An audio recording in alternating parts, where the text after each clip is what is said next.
Students, welcome to our online classes. बेटा आज हम ये 6 टॉपिक स्टडी करेंगे और 12th फिजिक्स एटम्स और न्यूक्लियाई हम स्टडी करेंगे बेटा। तो चलिए स्टार्ट करते हैं। लास्ट क्लास में रेडियो एक्टिविटी हमने स्टार्ट की थी और आज के लेक्चर में रेडियो एक्टिविटी हम खत्म कर देंगे।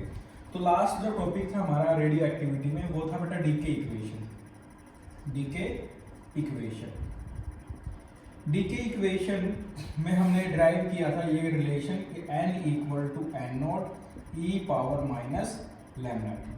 यही हमारी डीके इक्वेशन है बेटा। इस इक्वेशन को हम फर्स्ट लिख लेंगे क्योंकि ये जो 6 टॉपिक हम पढ़ेंगे बेटा उनमें वो सारी जो टॉपिक्स हैं उन सब में डीके इक्वेशन का यूज है। पहला जो टॉपिक है वो है डीके इक्वेशन, ये लैम्डा डीके इक्वेशन है बेटा, सॉरी डीके कांस्टेंट है। सेकंड हाफ लाइफ है, थर्ड मीन लाइफ और एवरेज लाइफ, फोर्थ है relation between mean life and half life, fifth है बेटा activity of a radioactive substance and sixth is units of radio activity. तो बेटा पहला जो टॉपिक है वो हम स्टार्ट करते हैं वो है डीके कांस्टेंट लैम्डा से डिनोट करते हैं। तो डीके कांस्टेंट है बेटा the time after which number of atoms reduces to 36.8% of the original number of atoms in the radioactive substance। तो डीके कांस्टेंट बेटा टाइम है जिसमें स्पेंड होने पर जो नंबर ऑफ एटम्स है वो 36.8% होंगे। ये हमने कैसे लिखा, इसके लिए थोड़ा सा मैथमेटिकल वर्क करते हैं। वो है कि लैम्डा को हम 1/t पुट करेंगे, क्योंकि 1/t पुट करेंगे तभी ये इक्वेशन डायमेंशनली सेटिस्फाई हो रही है। एन नंबर है, कोई यूनिट नहीं, एन नॉट कोई यूनिट नहीं, तो ये जो फंक्शन है ये भी डायमेंशनलेस होना चाहिए। और ये फंक्शन डायमेंशनलेस तब होगा बेटा जब लैम्डा 1/t हो, यानी कि रेसिप्रोकल ऑफ टाइम हो। तो लेफ्ट और राइट जो है डायमेंशनल फॉर्मूला सेम होगा। तो लैम्डा 1/t पुट करते हैं बेटा। So n equal to n naught e power minus lambda, और लैम्डा की जगह हमने रखा 1/t और इनटू t। तो बेटा रिजल्ट होगा n naught e power minus 1। This can be written as n equal to 1/e, n equal to 1/e times of n naught. और e जो है उसकी वैल्यू अगर हम पुट करेंगे तो n equal to 1/2.718 times of n naught. और this again can be written as n equal to, जब आप इसे सोल्व करेंगे पूरा ही कांस्टेंट है तो वैल्यू होगी 0.368 टाइम्स टू n नॉट। और we can write like this कि 36.8% ऑफ n नॉट। तो जो ये वैल्यूज आई है बेटा हमारे पास, इन वैल्यूज में आप अगर चाहें तो ऐसे भी डिफाइन कर सकते हैं कि डीके कांस्टेंट वो टाइम है जिसके बाद जो एटम्स होंगे वो 1/e times to the original number of atoms होंगे। आप ऐसे भी डिफाइन कर सकते हैं कि डीके कांस्टेंट वो टाइम है जिसमें नंबर ऑफ एटम्स ओरिजिनल का 1/2.718 टाइम्स होंगे। आप ऐसे भी डिफाइन कर सकते हैं कि डीके कांस्टेंट वो टाइम है जिसके बाद एटम्स जो होंगे 0.368 टाइम्स होंगे ओरिजिनल नंबर ऑफ एटम्स का। और यहाँ मैंने डिफाइन किया है ऐसे। तो आप इन चारों मेथड से किसी भी मेथड से डीके कांस्टेंट को डिफाइन कर सकते हैं कि डीके कांस्टेंट कौन सा टाइम है। तो बेटा डीके कांस्टेंट आपको क्लियर हो ही गया होगा बेटा। तो डीके कांस्टेंट से जो नेक्स्ट जो हमारा टॉपिक है वो है हाफ लाइफ। तो डीके कांस्टेंट में मैं एक चीज और बता देता हूँ कि इसकी यूनिट होगी second inverse, minute inverse, day inverse, week inverse, month inverse या year inverse, reciprocal of time.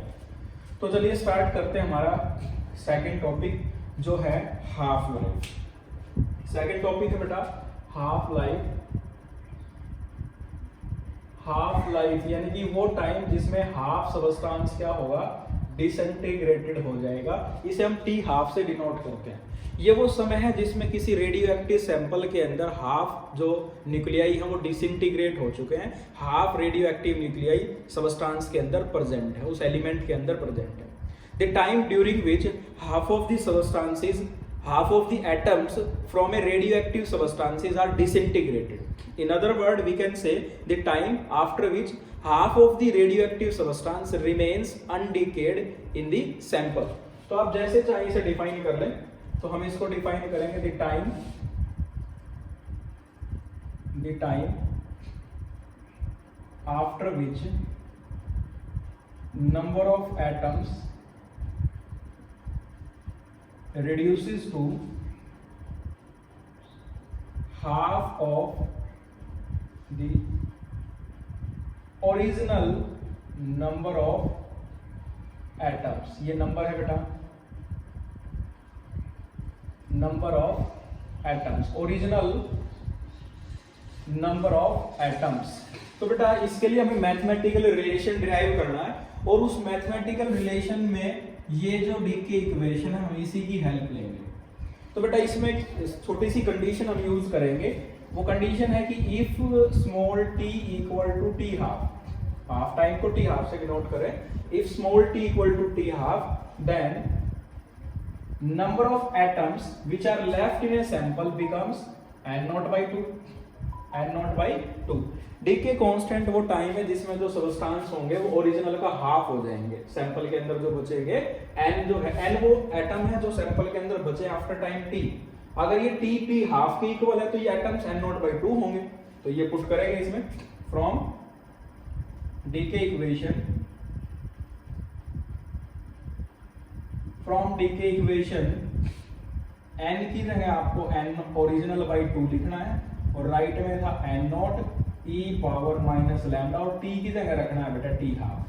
n not आप दोनों साइड से कैंसिल कर देंगे, तो लेफ्ट में रिजल्ट होगा हाफ और राइट में रिजल्ट होगा आप ये जो वैल्यू है अभी नेगेटिव है, power e power minus lambda और t हाफ, आप इसे रिवर्स में लिख लेंगे पॉजिटिव बनाकर कि 1 over e power lambda and t half. Cross multiply करेंगे तो e power lambda and t half equal to 2 and lambda into t half. जो ये ई पर फंक्शन है उधर जाएंगे तो लॉग फंक्शन में कन्वर्ट हो जाएगा, जो ये वैल्यू है वो पावर में कन्वर्ट, लॉग फंक्शन में कन्वर्ट हो जाएगी, यानी कि लॉग ऑफ एक्सपोनेंशियल बेस 2। और हमें टी हाफ की वैल्यू चाहिए बेटा, then t half equal to log of exponential base 2 divided by lambda. तो ये टी हाफ का एक्सप्रेशन आ गया हमारे पास। ये जो log ऑफ एक्सपोनेंशियल बेस 2 है इसकी वैल्यू फिक्स है, कांस्टेंट है। तो बेटा एक फॉर्मूला मैं आपको और बता रहा हूँ कि अगर log of exponential base x है तो आप उसे अगर डेसिमल बेस में कन्वर्ट करेंगे तो आपको 2.303 से मल्टीप्लाई करना पड़ेगा। ये डेसिमल बेस है क्या? डेसिमल बेस बेटा जो आपको आपकी बुक में एंड में जो लॉग टेबल दे रखी है, लॉगथॉर्मिक टेबल दे रखी है, उसकी सभी वैल्यू डेसिमल बेस में है, और हमारा जो रिजल्ट आया है वो एक्सपोनेंशियल यानी कि ई बेस है, तो हमें उसे ई बेस से 10 बेस में कन्वर्ट करना पड़ेगा बेटा, और तभी आप वैल्यू रख सकते हैं। तो उसको हम कन्वर्ट करते हैं। वैसे जो ये वैल्यू है ये भी कांस्टेंट है, इसको भी मार्क कर लेते हैं, ये हमारा सेकंड रिजल्ट है। लेकिन इसके बाद थोड़ी सी कैलकुलेशन और करते हैं, वो है कि t half time equal to 2.303 log of decimal base 2 over lambda. अब लॉग ऑफ डेसिमल बेस 2 की वैल्यू निकालेंगे। लॉग ऑफ डेसिमल बेस 2 की वैल्यू होगी 0.3010। आप लॉग टेबल से देख सकते हैं। अगर लॉग टेबल देखने में आपको कोई प्रॉब्लम है तो उसके लिए भी वीडियो हम एक अपलोड करेंगे, तो उससे आप देख सकते हैं। देन टी हाफ होगा 2.303 और लॉग ऑफ डेसिमल बेस 2 की वैल्यू रखेंगे 0.3010 ओवर लैम्डा। ये जो वैल्यू आएगी ये कांस्टेंट है, मैंने आपको यही बताया था कि ये जो वैल्यू है ये कांस्टेंट होगी, और इस कांस्टेंट की जो वैल्यू होगी वो होगी 0.6931 ओवर लैम्डा। ये हमारे पास फाइनल एक्सप्रेशन आ गया बेटा, और ये फाइनल एक्सप्रेशन है हाफ टाइम का, इसे हम 2 मार्क करें। तो हाफ लाइफ जो है वो रेसिप्रोकल है डीके कांस्टेंट का 0.6931, ये फॉर्मूला है। तो अब हम 2 टर्म पढ़ चुके हैं हमारी आज की। फर्स्ट डीके कांस्टेंट वो मैंने एक्सप्लेन किया बेटा, सेकंड हाफ लाइफ उसको एक्सप्लेन किया बेटा। अब हम आगे चलेंगे। आगे चलने से पहले मीन लाइफ और एवरेज लाइफ निकालने से पहले बेटा मैं इसका हाफ लाइफ का एक स्पेशल केस और कराना चाहूंगा आपको। वो स्पेशल केस काफी इंपॉर्टेंट है और काफी सारे न्यूमेरिकल हमारे उस केस से सॉल्व हो जाएंगे। देखिए बेटा कि number of atoms left after first half life, जो नंबर ऑफ एटम्स बचते हैं सैंपल में उसे हम n से डिनोट करेंगे, और फर्स्ट हाफ लाइफ के बाद जो एटम्स होंगे वो n0/2 होंगे। अब number of atoms left after second half life, second half life के बाद जो एटम्स होंगे जो पहले थे फर्स्ट हाफ लाइफ के बाद, हम उसका हाफ कर देंगे, और इसका जब हम हाफ करेंगे तो इसे लिखा जाएगा n0/4। Similarly number of atoms left after third half life, that is n equal to n0/4, इसका अगेन फिर हाफ करना है जो होगा n0/8। Similarly number of atoms left after fourth half life, n equal to n0/16। आप अगर देख पा रहे हैं तो इस n0/2 को आप लिख सकते हैं 1/2 whole power 1 of n0, n0/4 को लिख सकते हैं 1/2 whole power 2 of n0, n0/8 को लिख सकते हैं 1/2 whole power 3 of n0, and n0/16 को लिख सकते हैं बेटा 1/2 होल पावर 4 ऑफ n0। तो एक पॉइंट यहाँ नोट करने का है, वो ये है कि अगर आप फर्स्ट हाफ लाइफ के बाद एटम्स देख रहे हैं तो पावर 1 है, सेकेंड हाफ लाइफ के बाद पावर 2 है बेटा, और थर्ड हाफ लाइफ के बाद पावर 3 है, और फोर्थ हाफ लाइफ के बाद यहाँ पावर 4 है। Similarly number of atoms left after nth half life, nth half life result होगा n equal to 1/2 whole power n times of n0। तो रिजल्ट है बेटा n equal to 1/2 whole power n times of n0 होगा। n क्या है बेटा, ये times है n हाफ लाइफ का, nth हाफ लाइफ है। तो बेटा हम यहाँ लिखेंगे time for n half life equal to n half life का टाइम, यानी कि स्मॉल t से डिनोट करेंगे, equal to n half life है, और एक हाफ लाइफ का टाइम जो है वो t हाफ है, तो n हाफ लाइफ का टाइम हो जाएगा n इंटू टी हाफ। यहाँ से आप n की वैल्यू निकाल लेंगे जो कि है small t over t half. तो ये जो रिजल्ट आया था हमारे पास, इसको हम अभी लिखेंगे फोर्थ रिजल्ट, ये थर्ड था बेटा, ये फोर्थ रिजल्ट होगा हमारा, और ये फिफ्थ होगा। जैसे आप इन दोनों का यूज करेंगे अपने पास डेरिवेशन होगा n equal to 1/2 whole power t over t half into n0। इसे और सिंपल कर लेंगे, और सिंपल करके मैं यहाँ लिखूंगा कि n over n0 equal to 1/2 whole power t over t half. ये काफी इंपॉर्टेंट रिजल्ट है, आप इसे मोस्ट इंपॉर्टेंट लिख लेंगे, और एग्जाम में इसको ध्यान से करेंगे बेटा, इस पर बेस्ड डायरेक्ट न्यूमेरिकल सोल्व कर सकते हैं। इस फॉर्मूले में ये चार क्वांटिटी n, n0, t और t हाफ, यानी कि आपको हाफ टाइम मिल जाए और ये बता दें कि पहले एटम्स कितने थे और बाद में कितने बचे हैं, तो समय क्या होगा, तो आप वो निकाल सकते हैं, या हाफ टाइम निकाल सकते हैं। तो इन चारों में से कोई तीन क्वांटिटी गिवन है तो आप इजीली सोल्व कर सकते हैं फोर्थ क्वांटिटी को। तो ये भी इंपॉर्टेंट रिलेशन है, हाफ लाइफ में ही है बेटा ये, और हाफ लाइफ में ये in term of decay constant है, और ये in term of number of atoms which is original and which are left after time t। तो बेटा ये हमारा स्पेशल केस था जो हाफ लाइफ में हमने किया। अब हम स्टार्ट करते हैं हमारा नेक्स्ट टॉपिक, जो कि है मीन लाइफ और एवरेज लाइफ। मीन लाइफ और एवरेज लाइफ एक ही वर्ड है बेटा, एक ही मीनिंग है दोनों की।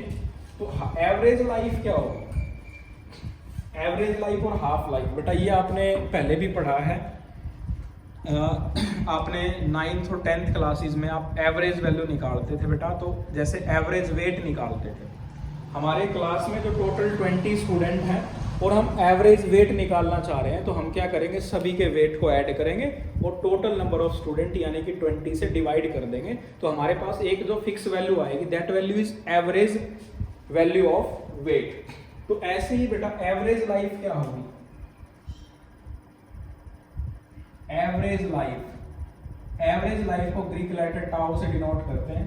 ये है ratio of average life of a radioactive substance, average life of a radioactive substance is defined as the ratio of total lives of all the atoms to the total number of atoms। यानी कि mathematically लिखें तो tau equal to होगा बेटा total lives of all the atoms divided by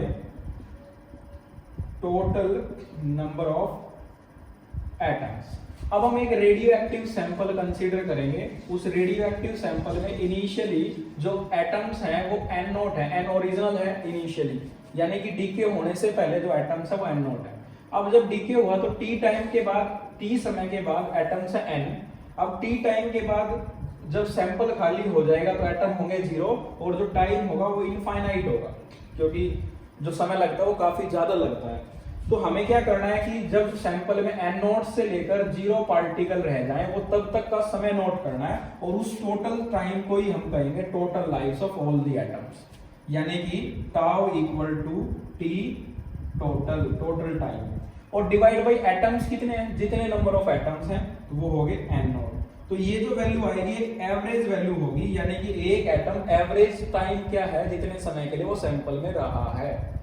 तो बेटा इसे हम फर्स्ट मार्क कर लेंगे। यहां तक हमें पता लग गया कि एवरेज लाइफ वो एवरेज टाइम है किसी रेडियो एक्टिव सब्सटेंस का जब तक वो सैंपल के अंदर है।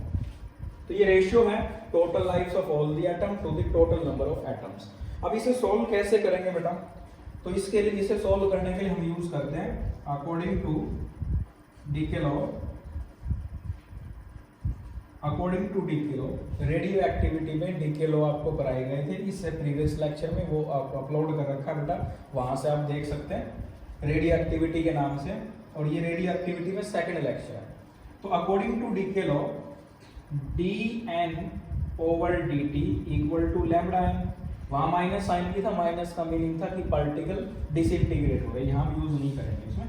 सो dn equal to lambda n dt, इसको सेकंड मार्क कर लेंगे। डी के लॉ से हमारे पास ये रिजल्ट आया। और हमने डी के इक्वेशन भी डिराइव की थी फ्रॉम डी के इक्वेशन।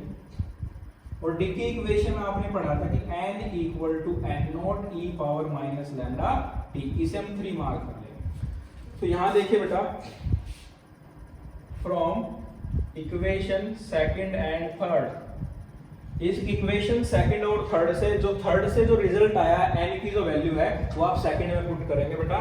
तो रिजल्ट होगा dn equal to lambda n naught, n की जगह आएगा n naught e power minus lambda t और dt एज इट इज। इस रिजल्ट को हम फोर्थ मार्क कर लेंगे बेटा। यहां से हमने dn कैलकुलेट कर लिया है। अब इस dn का मीनिंग क्या है, क्या मीनिंग होगा dn का, तो देखो बेटा एक बार दोबारा से देखिए। एवरेज लाइफ एक रेशियो है total life of all the atom to the total number of atoms. ऐसे करके हमने फोर्थ इक्वेशन तक हम पहुंच चुके हैं, यानी कि dn equal to lambda n naught e power minus lambda t। यहाँ बेटा जो dt है वो टाइम है, t है वो भी टाइम है, dn नंबर ऑफ एटम्स हैं और n the number of atoms हैं। अब देखिए बेटा यहाँ से आपको क्या पता लगेगा कि total life of dn nuclei, therefore total lives of dn nuclei, total lives of dn nuclei lived for time t, lived for time t, lived for time t before undecayed equal to integration of t into dn, यानी कि total life of on the dN nuclei क्या होगी जितने समय के लिए वो radio active sample में है, वो टोटल टाइम होगा integration of t into dN. DN की जो लोअर वैल्यू यानी कि कितनी वैल्यू है बेटा डीएन की n नॉट, और ओरिजिनली वैल्यू कितनी है 0, यानी कि जब तक आपको इंटीग्रेशन करना है जब तक सैंपल में एटम्स कितने हो 0 ना हो बेटा। तो n नॉट से हम 0 तक इसका इंटीग्रेशन कर देंगे, यहां से जो रिजल्ट होगा ये टी टोटल होगा, यानी कि total lives T total lifes of all the atoms हम निकाल चुके हैं। अब एवरेज लाइफ के लिए करना क्या है, एवरेज लाइफ है T total by n naught. So T total है हमारे पास tau equal to integration of N naught to 0 T into D N over N naught. तो आप इस एन नोट को बाहर निकाल लेंगे इस रिजल्ट से, tau equal to 1 by n naught integration of N naught to 0 T into D n, जिसे हम नंबर 5 लिखेंगे। इसका मीनिंग दोबारा से देखें यहाँ से, डीएन इसका मीनिंग है बेटा कि total lives of dN nuclei live for time t, dN nuclei t समय के लिए। तो टोटल टाइम निकालने के लिए आप क्या करेंगे, इसका इंटीग्रेशन कर देंगे with respect to DN, T का integration with respect to DN. और कब तक करेंगे, जब सैंपल में एटम्स हैं initially N naught N original, और कब तक करना है, जब तक सैंपल में एटम्स कितने हो जाए बेटा 0। तो हमने यहाँ 5th इक्वेशन तक हम पहुंच चुके हैं। अब 4th से डीएन की वैल्यू हम 5th में रखेंगे बेटा। इसको मैं रफ कर रहा हूं इधर वाले पोर्शन को। जैसे हम ये वैल्यू पुट करेंगे यहाँ पर, now from 4th and 5th tau equal to 1 by n naught integration of T into dN की वैल्यू है बेटा lambda n naught e power minus lambda t और dt। पहले इंटीग्रेशन dn की टर्म में था बेटा, वो कन्वर्ट हो गया dt में। तो क्या था बेटा, आप जब इंटीग्रेशन जिसके रिस्पेक्ट में हम इंटीग्रेशन करते हैं और उसी फंक्शन को चेंज करते हैं तो लिमिट भी चेंज होती है। कैसे बेटा, t इक्वल टू 0 पर हमारे पास जो नंबर ऑफ एटम्स है बेटा वो है 0 n नॉट, और t टाइम पर जो एटम्स होंगे वो n होंगे, और जब टाइम इनफाइनाइट हो जाएगा तो एटम्स हो जाएंगे 0। तो जब जहां लिमिट n नॉट है बेटा वहां आपको पुट करना है t इक्वल टू 0, और जहां n इक्वल टू 0 है ये रहा 0, वहां आपको पुट करना है इंफिनिट। तो हमारा इंटीग्रेशन 0 से इंफिनिट में कन्वर्ट हो गया बेटा। ये कन्वर्ट इसलिए हुआ क्योंकि यहाँ integration with respect to dn था और यहाँ integration with respect to time. अब इस n नोट से आप इस n नोट को कैंसिल कर दें, तो टाउ जो होगा, जो इसमें कांस्टेंट है उसको बाहर लिख लें, लैम्डा ही कांस्टेंट है, lambda into integration of 0 to infinite t into e power minus lambda t dt। ये इक्वेशन हम इसे मार्क कर लेते हैं 6th इक्वेशन।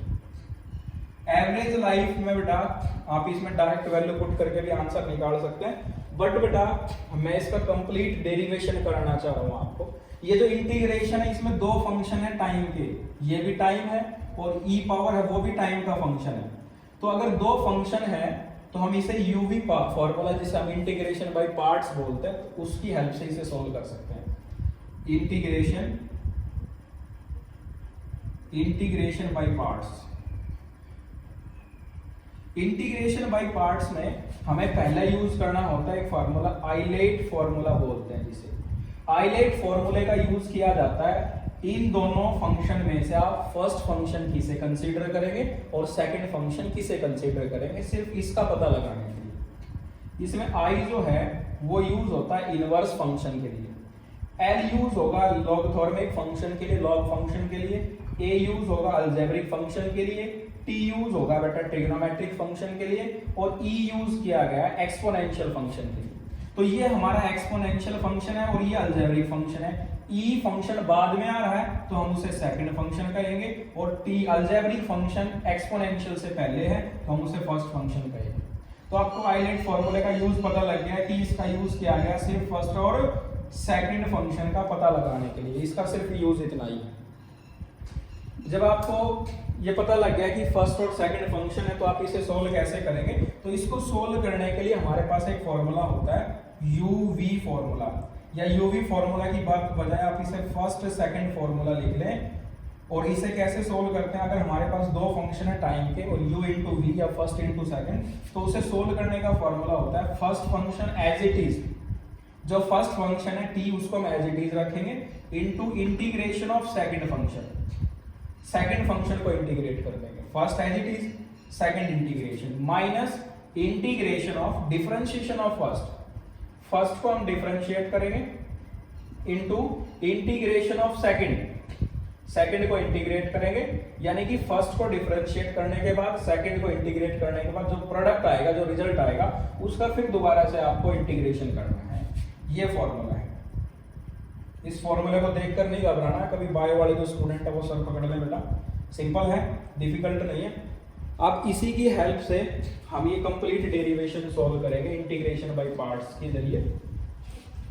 उसमें करना क्या है बेटा, इंटीग्रेशन बाय पार्ट्स में आपको एज इट इज वैल्यू रखनी है। ये हमारा फर्स्ट फंक्शन है, so tau equal to lambda as it is बेटा, integration of first function, integration of first function as it is, और हमारा फर्स्ट फंक्शन है t, उसको एज इट इज रखेंगे। इंटीग्रेशन ऑफ सेकंड, लिमिट है 0 to infinite, और second function है बेटा e power minus lambda t, और dt लिखना उसके साथ, माइनस इंटीग्रेशन, लिमिट है 0 टू इंफिनिट, और डिफरेंशिएशन करना आपको d बाई dt किस फंक्शन का, फर्स्ट फंक्शन का, और फर्स्ट फंक्शन है टाइम t, इनटू इंटीग्रेशन करना आपको सेकंड फंक्शन का, और सेकंड फंक्शन है e पावर लैम्डा t और dt, और इसके बाहर फिर dt लिखना है।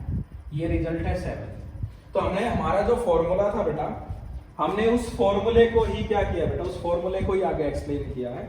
आप देखिए, फर्स्ट फंक्शन को हमने एज इट इज रखा, t फर्स्ट फंक्शन है, सेकंड को इंटीग्रेट किया, minus first integration of differentiation किया फर्स्ट का, सेकंड इंटीग्रेशन, और फिर पूरे का होल इंटीग्रेशन करें। अब इंटीग्रेट ही करना है इसको, जो कि सिंपल प्रोसेस है। ये हमारा फॉर्मूला था, इस फॉर्मूले से पहले हमने आइलेट का यूज किया था बेटा, वो चेक किया जाता है कि फर्स्ट फंक्शन हमारा कौन सा होगा और सेकंड कौन सा होगा। अगर हम रिवर्स लेंगे तो बेटा काफी डिफिकल्ट होगा और सॉल्व करने के बाद आंसर नहीं आ पाएगा, इसलिए हम फर्स्ट और सेकंड फंक्शन पहले डिटरमाइन करते हैं, then we use the main formula. तो क्लास बेटा स्टार्ट करते हैं इससे आगे। टाउ इक्वल टू, आप देखिए लैम्डा एज इट इज है, उसको हम एज इट इज रखेंगे, इनटू टी है, वो first function as it is है। जब हम इंटीग्रेट करेंगे e पावर लैम्डा टी को, तो e power minus lambda T divided by minus lambda, ये इंटीग्रेशन होगा। e पावर माइनस 2x का इंटीग्रेशन होता है e power minus 2x by minus 2, तो वैसे ही हमने ये किया है, और लिमिट है हमारे पास 0 और इन्फिनिट। तो हमने ये वाला पार्ट, इतना पोर्शन सोल्व कर लिया अभी।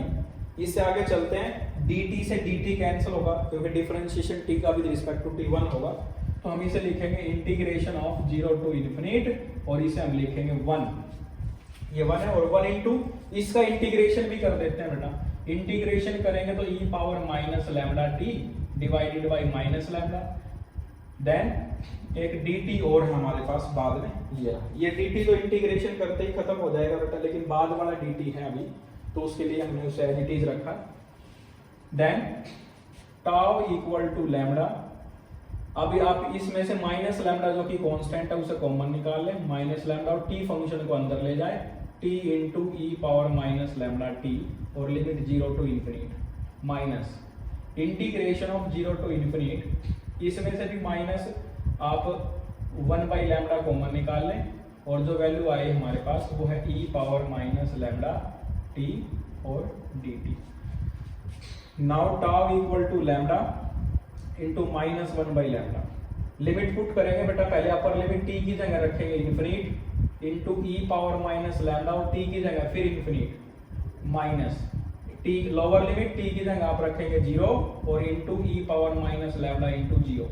तो हमने यहाँ लिमिट रख दी है, ये पोर्शन हमारा कंप्लीट हुआ, माइनस 1 बाई लैम्डा, ये बाहर आकर माइनस माइनस प्लस, और integration e power minus lambda t और dt, इसको इंटीग्रेट अभी किया नहीं हमने, 0 टू इन्फिनिट। अभी इसी को सोल्व करेंगे। Lambda equal tau equal to lambda minus 1 by lambda, infinite into e power lambda into infinite, lambda into infinite, e power minus infinite 0 होगा बेटा, और 0 इंटू इन्फिनिट 0। 0 एक ऐसा मैजिकल नंबर है जिसको किसी के साथ मल्टीप्लाई कर दो सबको अपने जैसा कर देता है बेटा। तो यहाँ इन्फिनिट इंटू 0, रिजल्ट हो जाएगा 0, और 0 into E power minus lambda, power कुछ भी हो बेटा 0 से मल्टीप्लाई, तो आंसर क्या होगा 0। तो 0 माइनस 0 0, और ये फंक्शन 0। आगे चलते हैं, plus 1 by lambda into integration जब करेंगे 0 से इन्फिनिट तक, अभी इसका इंटीग्रेशन कर देते हैं बेटा, तो इंटीग्रेट करेंगे इसे, तो e power minus lambda t divided by minus lambda, limit 0 to infinite. ये पूरा फंक्शन यहाँ से यहाँ तक का 0 हो गया बेटा। 0 इसलिए हुआ क्योंकि e पावर माइनस इन्फिनिट भी 0 है, ठीक है ना।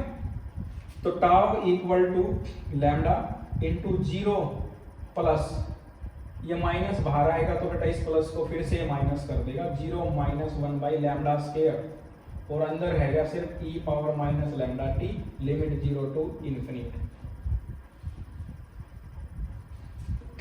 तो बेटा इसे सोल्व करेंगे, अब वैल्यू पुट करते हैं डायरेक्ट इसमें अभी कि tau equal to lambda minus 1 lambda square, limit put करें बेटा पहले upper limit e power minus lambda, अब minus lambda into infinite, minus lambda into t की जगह लिमिट पुट करनी है क्योंकि हमने integration with respect to time किया है, और minus e power minus lambda into 0।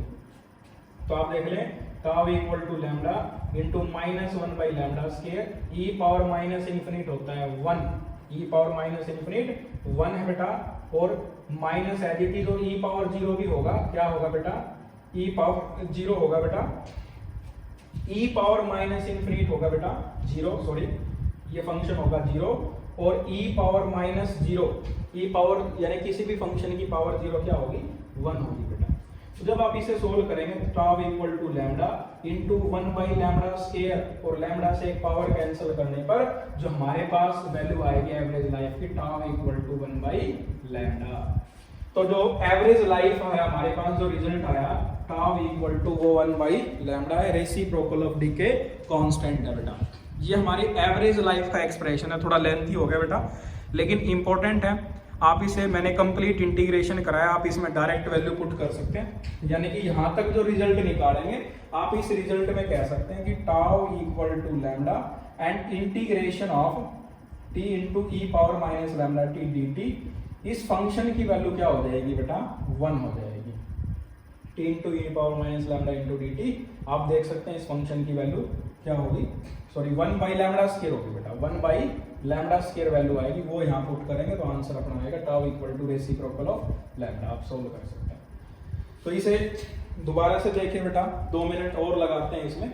जैसे हम इसको इंटीग्रेट करेंगे इंटीग्रेशन बाय पार्ट से, t first function e power lambda t second, first as it is integration of second function minus integration of differentiation of first function into second integration, then whole integration.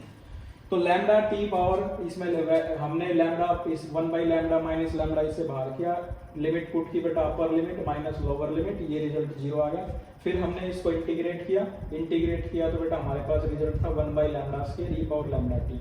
इसमें limit put करेंगे तो ई power lambda into infinity यानी कि E power minus infinity जो कि 0 है, और E power minus lambda into 0 यानी कि ई पावर माइनस 0, और E power minus 0 equal to 1, 0 minus 1, और ये minus minus minus plus 1 lambda square, and result is tau equal to 1 lambda.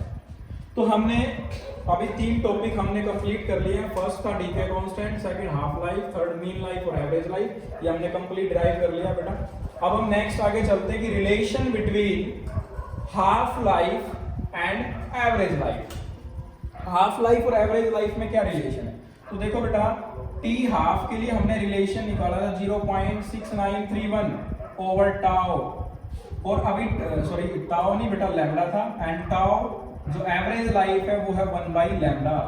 तो बेटा आप इस फर्स्ट इक्वेशन में, इसको मैं फर्स्ट लिख रहा हूँ, ये सेकंड रिजल्ट है, आप इस फर्स्ट रिजल्ट को ऐसे लिख सकते हैं 0.6931 इंटू 1 लैम्डा, और 1 लैम्डा की बजाय आप टाउ पुट कर सकते हो नेक्स्ट स्टेप में। तो t half equal to 0.6931 into tau, and tau equal to 1/0.6931 into t half, और ये जो वैल्यू आएगी टाउ की जो वैल्यू आएगी वो होगी बेटा 1.44 times of t half.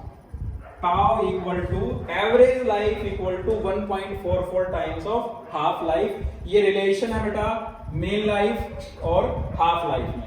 Next आगे चल रहे हैं बेटा, activity of a radioactive substance. Activity, the total rate of disintegration of a radioactive substance known as activity. जो टोटल रेट होगा बेटा डिसइंटीग्रेशन का किसी रेडियो एक्टिव सबस्टेंस का, उस टोटल रेट को ही बेटा हम बोलते हैं एक्टिविटी। द टोटल रेट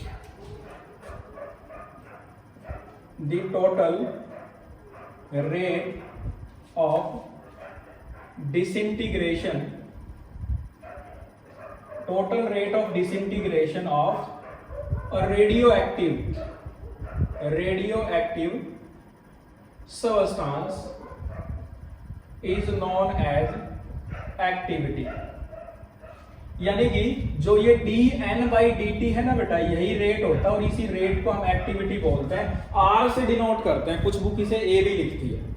तो एक्टिविटी ये रेट ऑफ डिसइंटीग्रेशन ही कहलाता है हमारी एक्टिविटी। तो अकॉर्डिंग टू डीके लॉ में आपने बेटा स्टडी किया था कि dn/dt equal to minus lambda into n and dn/dt equal to rate of disintegration or activity. So we can write r equal to minus lambda into n. Activity equal to minus lambda into n बेटा। अब by using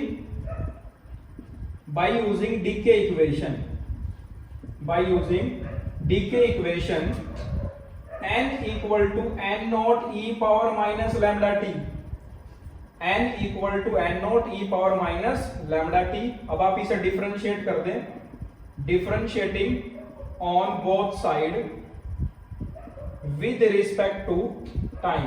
if we differentiate this function with respect to time, then result is dn/dt equal to n naught e power minus lambda t into minus lambda and dt।